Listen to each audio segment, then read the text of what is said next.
Hello, hello, Sagittarius. Welcome to your reading for the month of January or whenever this video might find you. I like to start our readings off with a little bit of Palo Santo. It's very grounding and it helps to raise our energy, raise our vibration, raise the energy of our environment as we drop into each other's energy. So thank you, Sacred Palo Santo. Thank you, thank you, thank you. If you're new here, welcome in. Hello, I'm Jenny. I'm a shamanic healer. I'm a women's coach, a retreat host, and I love to do these videos here on YouTube. So let's get started with what is your primary. Let's start at the beginning, not the end. Your primary energy for the month ahead. And Sagittarius, that might be a message for you. Start at the beginning, not the end. Yeah, maybe some of you are just so focused on the end goal that you're losing sight of the first steps. That's an interesting message to come in at the very beginning. And what a beautiful, incredible energy for you. Your overall energy for the entire month is rejoicing. Rejoicing. So you've made some big shifts. You've been working hard. You've been working hard on yourself. You've been doing the work, you've been making the positive changes, mind, body, and soul. And the rejoicing card is saying that you've learned how to make the most out of life. You've realized the cause and effect. You've realized that everything you do has a reaction. And you've been making positive changes towards positive reactions in your life. And this is saying, hey, let's take a second here and celebrate this because there's so many benefits besides just, feeling better. There's so many benefits. I feel like your relationships are improving, your career, your job, you're finding more fulfillment, less stress, better sleep. Yeah, it feels like there are many reasons for you to celebrate. So celebrate, celebrate. And I don't know if you watched the annual forecast that I did for all of the signs. This was a collective reading. And I also, in addition to giving the main reading, I also did narrow it down sign by sign. So that might be something for you to check out as well. If you're looking for further guidance, more than just this month ahead, everyone's talking about, the number 9 year ending, the number 1 year beginning. And yes, I definitely am talking about it as well. But I really feel like for a lot of us, it's important to remember that Mother Earth's new year, nature's new year, that actually doesn't start until the spring here in the Northern Hemisphere. So if you're still doing a little bit of healing, that's totally fine. If you're still working on yourself these first few months of the year and, you're waiting for that forward momentum, that's okay. It's going to come exactly when it's meant to. Although I feel for you, Sag, it's probably going to come real soon because you are getting that rejoicing card. No, I like to look at the challenge position. I like to look at blind spots because if we can bring awareness to these things, then we can more easily move through them. So let's see what is the biggest challenge for the Sagittarius collective in the month ahead, please. Show me the biggest challenge. Okay, so we're getting restlessness.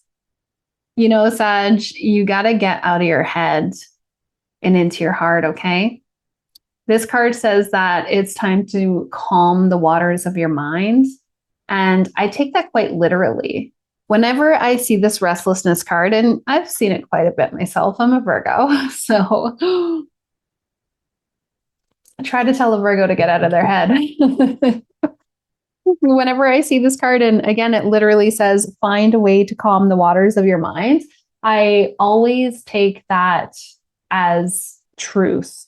So if you can go to the water, if you can get in the water, and even if you can consume more water, every time I say that, I drink more of my tea.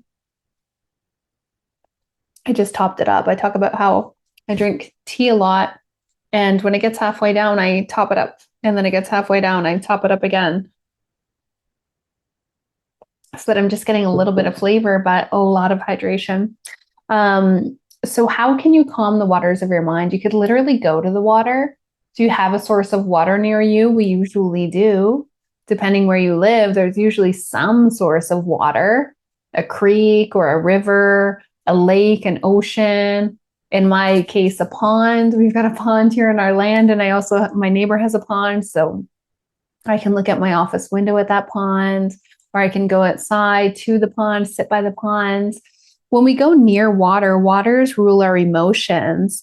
And we only get stuck in our head when we're avoiding the emotions. There's always emotions connected to the thoughts. And it feels like you could be a little disconnected with your emotions this month. Since this is showing up in your challenge position, it's saying that you've got to get out of your head. And I know that's so much easier said than done, which is why I recommend going down to the waters, because the waters rule our emotions. So they can help us to feel what's going on up here. What's going on up here is only a part of the puzzle. It's how does this feel in your body when you're thinking about this stuff? How does it feel in your body?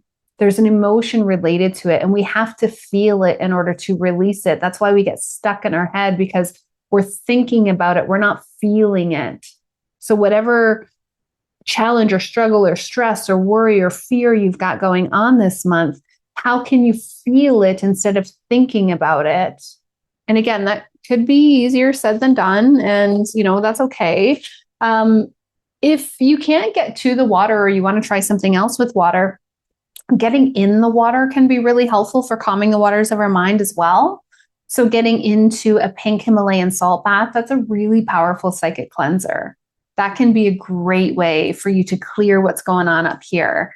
Getting in a pink Himalayan salt bath, for me, I like to light some candles, turn on a salt bath, make sure that I don't have my phone with me. That's really key. You don't want to be distracted by the little portal that's going to lower your vibration. The whole point is to connect with yourself, not to connect with what's going on the phone. I feel like for a lot of you, you could even consider some cold water therapy.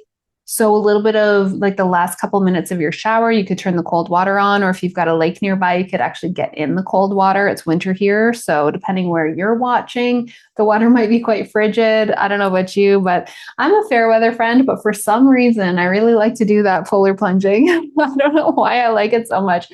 I think because it's like really gets you to connect with your body and your breath. And I love that. I love that so much. And then, like I said, consuming a lot more water, being really conscious that you're getting your H2O.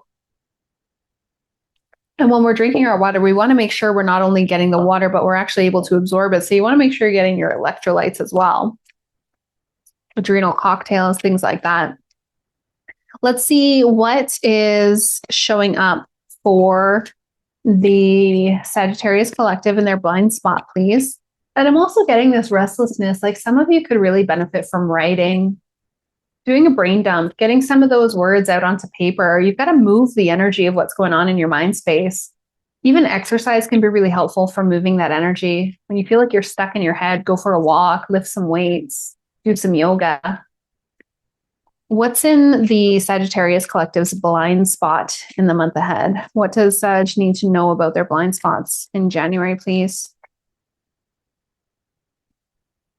Okay, I'm getting speaking up. So you're being guided to stand in your truth and speak from the heart here, not speaking from your wound energy, not saying what you think you should say because you want to be, you want to avoid rocking the boat. You want to keep the peace. Nobody ever talks up to them, so I'm not going to talk up to them. Your soul is guiding you to stand in your light and speak your truth, not speak out of hostility and anger, but out of what's right. Like what's truly right? What do you need to stand up for? This feels to me like it could be boundaries. There's something here that you've been avoiding, some sort of conversation. Maybe you've been avoiding having, creating boundaries with people. Maybe even revisiting an issue that was left.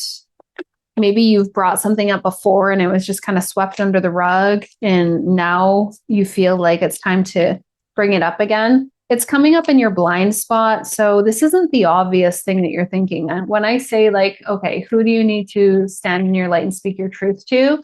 The first person to come to mind is probably not it, because this is showing up in your blind spot. It's like you're not even quite aware that you need to speak up for yourself and speak up for your family and speak up for what's right. What will help the Sagittarius collective to align with their highest path, their highest purpose, their highest timeline, their highest destiny? Now, I'm looking forward to clarifying these in the extended reading, let me tell you, because I feel like there's a little bit more that needs to come up with that speaking up card. The restlessness card's pretty obvious, but it'll be interesting to see what else comes up with that. Now, if you're resonating with this so far, I would so appreciate if you hit that like button. You guys know how the algorithm works, right? The more people who like this video, the more people who comment on it, the more you share this video with the other Sagittariuses that you know in your life, then the more people who will see this video. And then the more likely I am to show up for the next one. And if you're new to the channel and you are feeling pulled into my energy, then I do hope you consider to subscribe to the channel, because that's a great free way to support the channel as well. And if you'd like to support the channel in any other way, then I hope that you'll join me for the extended reading, where you get access to the Sacred Self-Empowered Community membership. We meet at least twice a month on Zoom, and in January, we're having a full moon ceremony on the 3rd, a new moon ceremony on the 18th. And if you happen to be watching this video a little bit later in the month and you miss that first one on the 3rd, then you'll probably catch the one that we do in early February instead. So either way, we get at least 2 calls a month on Zoom, and it's a great way to spend some one-on-one time together. All right, let's see what will help the Sagittarius collective to align with their highest timeline in the month ahead, please. What will help Sag the most? I'm getting 2. I'm getting 2 for you. Okay, so first one, past life connections. So whatever challenge you're going through right now, you're actually healing past life wounds. You're healing past life wounds. So if this is showing up in how are you to raise your vibration, how are you to align with your highest timeline, it's to do that healing work. And I said at the beginning that a lot of people are into this number 1 year and this forward momentum and these new opportunities and new year, new me, fresh start. Yeah, I get it. Totally. I was a fat loss coach for 7 years. I was all about the resolutioners, like January was always the busiest month of my business. And I get it. But take a look outside. Like all the plants, all the animals, they're all slowing down. Humans are the only ones that are go, go, go, do in January, at least here in the Northern Hemisphere where it's cold in January. This is saying that this is actually a beautiful opportunity for you to be doing some healing, for you to be healing from past life wounds. Whatever it is that you're going through right now, it's karmic. It's karmic. So if it's scarcity, if it's lack, if it's worthiness, if it's a fear of being seen, if it is, a fear of speaking your truth, you did get speaking up in your blind spot, whatever it is that is at the forefront of your challenges, of your keep me up at night problems, these are all related to past life wounds. It's interesting that my throat chakra all of a sudden is activated.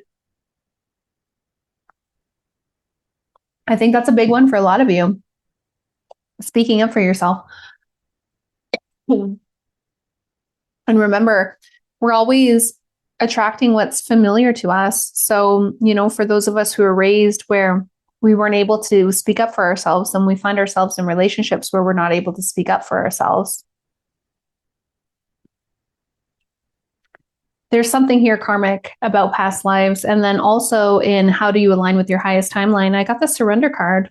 You're trying to control it. And of course you are. You got restlessness in your challenge area. You're living in your head. The surrender card tells you to release control. You might be slowing down your manifestations by trying to control the outcome.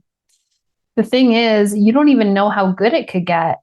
You're trying to control it so that you can have the outcome that you want, but the outcome that you want is this, and what you are capable of is this. This is saying release and surrender all control and let nature take its course. One of my old mentors, she explained divine masculine and divine feminine energy like this, and it really resonated with me. And this is kind of the vision that I'm getting right now as I'm reading this message for you.